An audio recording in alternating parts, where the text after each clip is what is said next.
Teoría teológica política por Baruch Spinoza. En 1670 salió a la luz en Holanda un libro titulado Tractus Theologico-Politicus, escrito por un misterioso autor. Además, la editorial en la que se había procesado según estaba plasmado en el libro no era real. No pasó mucho tiempo hasta que se averiguó que su verdadero autor era un judío proveniente de Ámsterdam, el autor que ahora conocemos, Baruch Spinoza. Baruch nació en el barrio judío de Ámsterdam en 1632, en un próspero centro de comercio judío y de pensamiento. Fue un niño inteligente y estudioso. Recibió una intensa educación por parte de la cultura tradicional. Pero gradualmente comenzó a distanciarse de la fe de sus antepasados. En sus palabras, aunque he sido educado desde la infancia en las aceptadas creencias en la relación a la escritura, más tarde escribió en su característica cautela: me he sentido obligado finalmente por adoptar otros puntos de vista. Este filósofo holandés del siglo XVII intentó reinventar la religión, desplazándola de algo basado en la superstición y en ideas de divina y directa intervención a ser una disciplina que fuese mucho más impersonal, cuasi científica y aún así también en todo momento intentando llevar al lector un texto sereno. La intención de Spinoza era salvaguardar la religión y al Estado. Sin embargo, la iglesia calvinista holandesa tomó sus estudios y reflexiones como una amenaza para ambos. Por medio de quejas referidas al Estado, logró que se prohibiera la obra en 1674. Pero, ¿qué era exactamente lo que planteaba Baruch Spinoza? Él planteó varios puntos relevantes dentro del tratado teológico político, entre ellos, ¿qué llamamos milagro? ¿Y cómo es que podemos asegurar que Dios hace los milagros? Dos de los 6 puntos más relevantes que han levantado nuestra atención se encuentran en el capítulo 6, donde Spinoza se refiere a los milagros y su causa, también aludiendo al orden natural de las cosas y cómo se le atribuye a las fuerzas divinas, lo que pasa y no pasa dentro de ella, así como las alteraciones y sucesos que no deberían pasar o no están dentro del orden natural. Según el autor, el vulgo piensa en el ambiente y los sucesos que contiene como una cosa completamente aparte de las fuerzas divinas.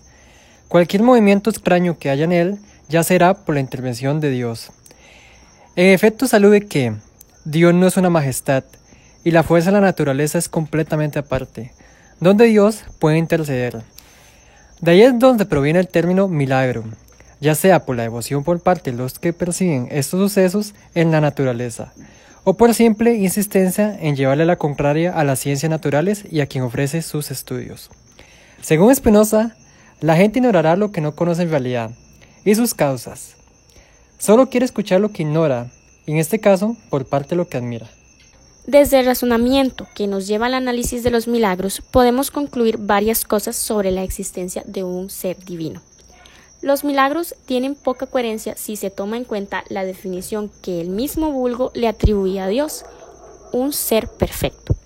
Siendo Dios el rey y creador de la naturaleza, dueño, ser omnipotente y perfeccionista, debió haber creado un entorno perfecto, donde todo marchara correctamente y fuese necesario para conseguir un ritmo con la naturaleza.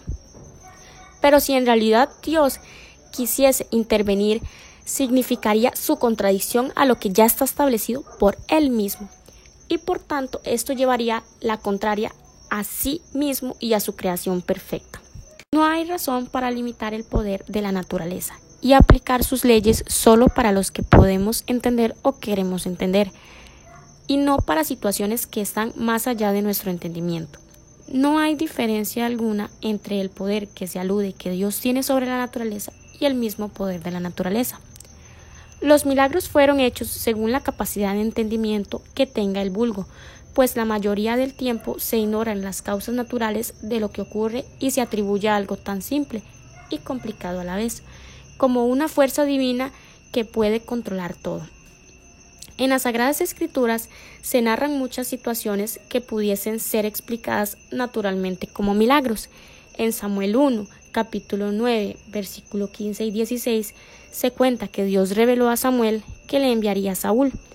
Sin embargo, no envió a a Samuel, como los hombres suelen enviar a alguien a otro, sino que envió no fue otra cosa que el mismo orden de la naturaleza.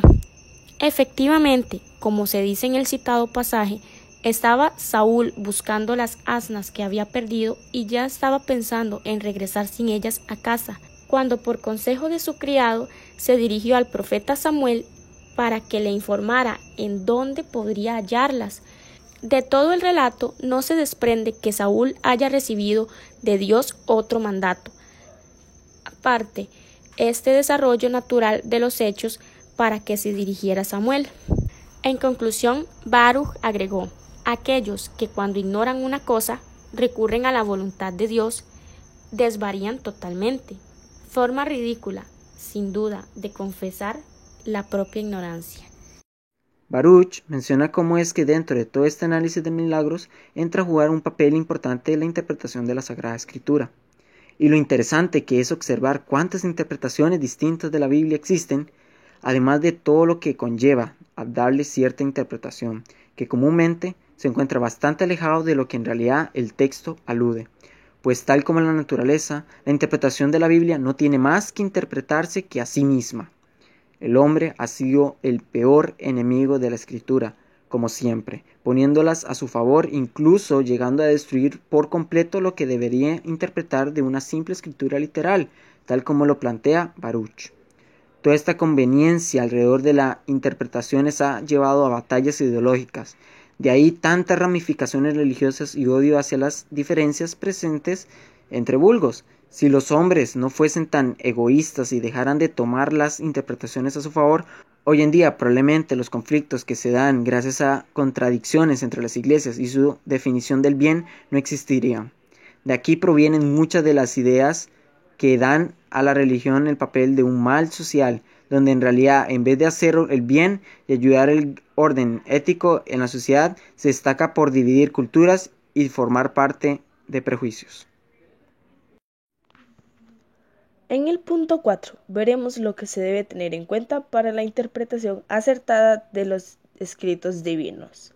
Por ejemplo, según Spinoza, no se puede interpretar una escritura sin conocer su lengua de procedencia. El escritor en el idioma original se expresa de manera bruta y sin ningún tipo de ambigüedad, a menos que sea escrita literalmente o con el propósito del autor. Sin embargo, puede variar según se traduzca. Los contextos cambian y las palabras se definen de manera distinta dependiendo de la lengua. Esto conlleva a una mala adaptación de los libros, en especial tomando en cuenta la cantidad de traducciones y ediciones que atraviesan.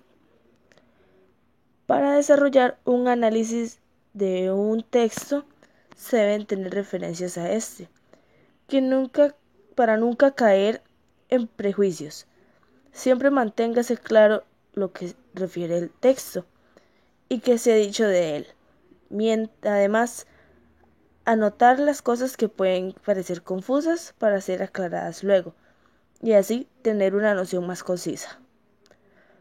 Próximamente se recomienda siempre tener el conocimiento de cada uno de los involucrados en la autoría de los textos.